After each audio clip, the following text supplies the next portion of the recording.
আচ্ছা কিটা সমস্যাটা কোন একবার সমস্যা বলতে তারা রাস্তাটা কইতাছে রাস্তাটা ক্যান্সেল ছিল, সেই রাস্তাটা নষ্ট ক্যান্সেল করে। আজকে অবরোধের আগে আপনার কাছে পঞ্চায়েত সুপারভাইজার হিসেবে এটার ব্যাপারে তথ্য আসেনি কোনো অভিযোগের? না, কোনো তথ্য নাই। তো আজকে এখন আইছেন? এখন আইছি আমি অফিসে যাওয়ার পথে তারা এনে আছে, তার জন্য আমার এলাকার মধ্যে পড়ছে দিকে তাদের সঙ্গে কথা কইয়া কি সলভ করার জন্য অথরিটির কাছে জানাইছেন কিছু? অথরিটির সঙ্গে কথা হইতেছে, আমি কথা বলি, তারা পারমিশন দিলে আমি কথা বলি। তো পারমিশন এখন। কি নাম আপনার? আপনার রতন কুমার দাস। কোনখানে আছেন পোস্টে? পোস্টেতে তিলেমারা পঞ্চায়েত সমিতি, তিলেমারা পঞ্চায়েত সমিতি। লোক চলে যায় তাহলে গ্রামের মধ্যে লোক আর কেউ আসবে? আপনাদের বিধানসভায় তো মন্ত্রী আছে বিকাশ দেববর্মা, কি তা কয় তাই না? বিকাশ দাদাকে জানিয়েছি, দাদা বলেছে বিষয়টা দেখবে, তাহলে আশ্বাস দিয়েছে দেখবে, কিন্তু দেখবেও তো কালি রাস্তা তো ক্যান্সেল হয়ে যায়। তো দাদাকে বলবো আবার দেখার জন্য, কিন্তু এরপর তো দাদা ও একদিন আসেনি, রাস্তাটা এখনো দেখিনি। আগে একবার ইলেকশনের সময় এসেছিল 2023 সনে, বলেছে রাস্তাটা করে দিবে, কিন্তু দাদা ওই আজ পর্যন্ত এখনো এসে দেখিনি। মানে কী কারণে দাদা আসছে না দাদা ওই জানবে, আমরা কিছু জানতে পারবো না। দাদা কেন আসে না, মন্ডলে কোনো নেতৃত্ব কেউ আসে না। কোন রাস্তা অবরোধ করছেন এখন? এখন আমরা দক্ষিণ গিলাতুলি এই রুটটাই, আমাদের যে গ্রামের রুটটা, আমরা দক্ষিণ গিলাতুলি টু তিলেমারাদের রুটটা, এই রুটটা আমরা এখন রাস্তা অবরোধ করেছি। আমরা স্যার এই যে মন্ত্রীরা বুট দিয়ে ইয়ে করলাম, মন্ত্রী তো প্রথমে এসে আমরা দাম দেশে বুঝছে তাহলে রাস্তাঘাট নাই, তাহলে আমরা এই রাস্তা না যায় দাঁড়ায় বুট কীভাবে দিচ্ছি আমরা জানি। আজকে যে আমরা আন্দোলন করে বাড়িতে গিয়ে এই ক্ষমতা নাই। কোন এলাকা এটা? কোন এলাকা? রামবাবুপাড়া। কত পরিবার আছেন আপনাদের এখানে? 60 পরিবার। এই রাস্তা কতদিন ধরে এই অবস্থা?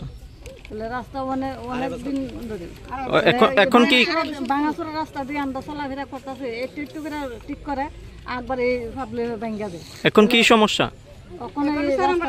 সমস্যা আমরা ছোট ছোট বাচ্চা এটা কিভাবে আমরা চলাফেরা করবো?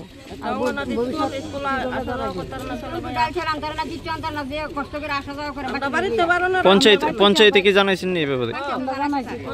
কোন পঞ্চায়েত? উত্তর কৃষ্ণপুর। আপনাদের অসংখ্য ধন্যবাদ সাংবাদিক দাদাদের, কারণ আপনারা গণতন্ত্রের চতুর্থ স্তম্ভ।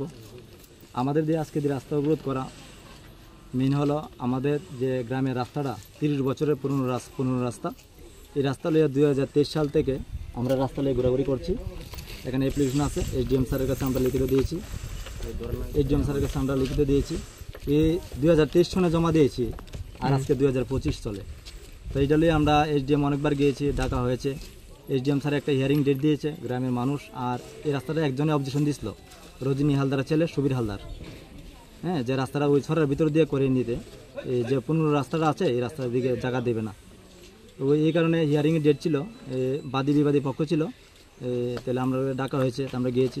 হিয়ারিংয়ে SDM স্যারের যে তাদের সংবিধানের বই এনে দেখানো হয়েছে যে সুবীর হালদারকে যে অবজেকশন দিয়েছিল যে একটা গ্রামের রাস্তা দিয়ে যদি মানুষ আসা যাওয়া করে বা একবার যদি রাস্তাটা হয়ে যায়, এই রাস্তাটা কোনো এই ব্যক্তিগত সম্পত্তি না, এটা একটা গভর্নমেন্ট প্রপার্টি। এই জায়গার মধ্যে কিছুদিন পরেই হিয়ারিংয়ের কিছুদিন পরেই আমাদের কাছে নোটিশ আসে যে SDM স্যার রাস্তাটিকে BDO স্যারকে পারমিশন দিয়েছে যে রাস্তার যে উন্নয়নের কাজটা, এই কাজটা অন্য কারণে নিয়ে করে নিতে, এই রাস্তার কাজটা করানো হবে না।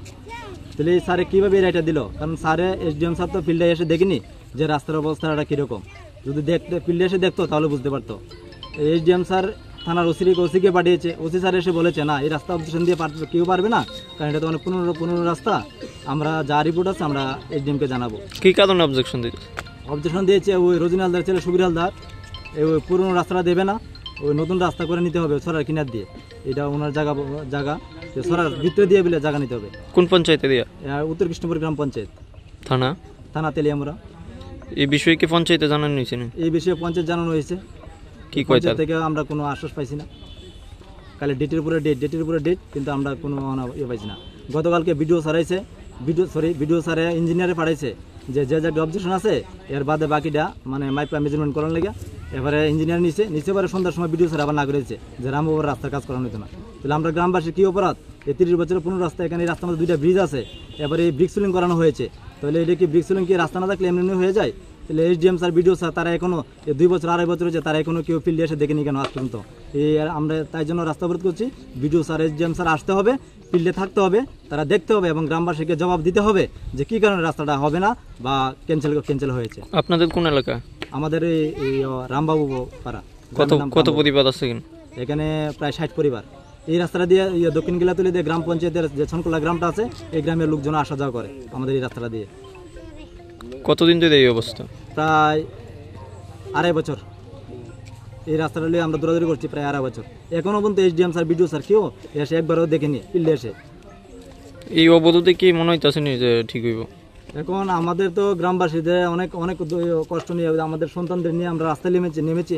আমরা এতদিনের পুরনো রাস্তা যদি ক্যান্সেল হয়ে যায়, তো আমরা কীভাবে বাড়ি থেকে বেরোবো আর কীভাবে গ্রামের উন্নয়ন করব? আমরা পার্টির কাজ করি, দায়িত্বে আছি, নেতৃত্ব দেই, আমরা আগামী দিনের জনগণের কাছে কী আশা দেবো? আমরা তাদেরকে বলেছি আমরা রাস্তাটা করবো। তো এখন এই রাস্তার মধ্যে যে এইভাবে অবজেকশন দিছে, আমরা আইনও আমাদেরকে সহযোগিতা করে না, ওই একজনের পক্ষে চলছে, তাহলে আমরা কীভাবে এটা সমস্যা শুরু করবো? আমাদের সন্তানদের তারা আছে, তাদেরকে নিয়ে আমরা কীভাবে চলবো? এখন তো গ্রামে